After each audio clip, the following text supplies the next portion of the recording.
Acts 6:1 says, "But as the believers rapidly multiplied, there were rumblings of discontent. The Greek-speaking believers complained about the Hebrew-speaking believers, saying that their widows were being discriminated against in the daily distribution of food." And I like this verse in a strange sort of way because in spite of the amazing things going on in the early church, they had some of the exact same problems that we have today. Some people felt slighted or like they weren't getting treated as well as some of the other people in the church. If you go back and skim the first few chapters of the book of Acts leading us up to this point, you see the power of the Holy Spirit doing incredible things on every page. In chapter 2, there's Pentecost, and people are sharing the gospel in other languages that they didn't know how to speak 5 minutes before. Peter preaches to the amazed crowd right after that, and thousands of people join the church, and they immediately form a community unlike any that's ever existed in history.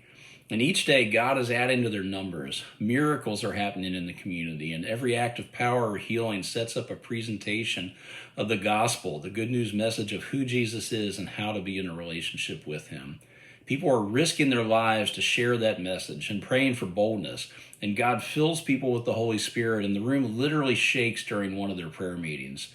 The church is growing like crazy, and all this is happening and more. But in chapter 6, verse 1, we see the word but. But as the believers rapidly multiplied, there were rumblings of discontent.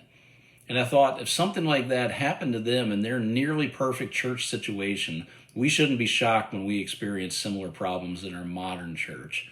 And I think in some strange way, that's encouraging to see that these issues are not ideal, but they're not surprising either. They happen. They can be solved. The apostles came up with a solution for their problem, and God can solve whatever problems we're facing today.